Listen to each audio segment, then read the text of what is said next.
রাষ্ট্র প্রশাসনের পৃষ্ঠপোষকতায় কোনো দল গঠন করা হলে জনগণ হতাশ হবে বলে মন্তব্য করেছেন বিএনপির ভারপ্রাপ্ত চেয়ারম্যান তারেক রহমান।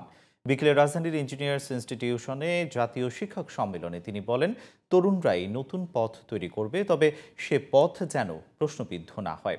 সংস্কার এবং নির্বাচনের চেয়ে সংসার চালানো নিয়েই মানুষ বেশি চিন্তিত বলে মন্তব্য করেন তারেক রহমান। বিস্তারিত জানাচ্ছেন মনিরুজ্জামান। বিএনপির প্রতিষ্ঠাতা শহীদ রাষ্ট্রপতি জিয়াউর রহমানের জন্মবার্ষিকী ও জাতীয় শিক্ষক দিবস উপলক্ষে রাজধানীর রমনায় ইঞ্জিনিয়ার্স ইনস্টিটিউশন প্রাঙ্গণে মহাসমাবেশ করে শিক্ষক কর্মচারী ঐক্যজোট। প্রধান অতিথির বক্তব্যে বিএনপির ভারপ্রাপ্ত চেয়ারম্যান বলেন, ক্ষমতায় গেলে শিক্ষা ও শিক্ষকের জীবনমান উন্নয়ন করা হবে। আমরা শিক্ষা কমিশন গঠন করব, নৈতিকতা এবং সামাজিক ধর্মীয় মূল্যবোধের আলোকে জীবন নির্ভর কর্মসূচি শিক্ষা ব্যবস্থা প্রবর্তন, রাষ্ট্র এবং সমাজে শিক্ষা এবং শিক্ষকের মর্যাদা সমুন্নত রাখার বিষয়টি নিশ্চিত করার আমাদের অবশ্যই চেষ্টা থাকবে।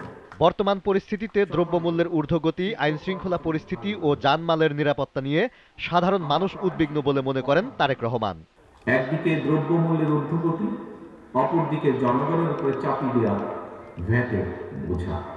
এমন পরিস্থিতিতে কিন্তু জনগণের অনেকের মনেই প্রশ্ন ওঠা স্বাভাবিক, তাহলে কি সরকারের কেউ কেউ অন্য কোনো ইস্যুতে বেশি মনোযোগী, নাকি সরকার পাচ্ছে না?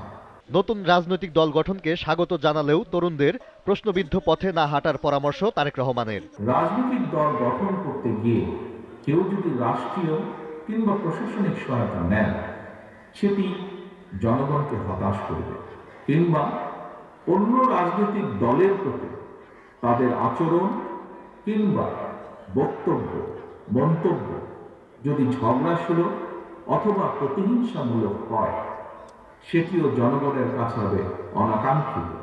সমাবেশে অন্য বক্তারা বলেন, গত 15 বছরে শিক্ষা ব্যবস্থাকে ধ্বংস করেছে আওয়ামী লীগ সরকার, যার প্রভাব পড়েছে রাষ্ট্র ব্যবস্থায়। অনৈতিক সরকার এবং রাষ্ট্র ব্যবস্থা যদি থাকে, সেখানে স্কুল, শিক্ষক এবং সমাজ এবং রাষ্ট্রের সমস্ত প্রতিষ্ঠান ধ্বংস হয়ে যায়। মডার্ন শিক্ষাতে গেলে আপনাকে টিচিং টুলস দিতে হবে, আপনাকে অটোমেশনে যেতে হবে।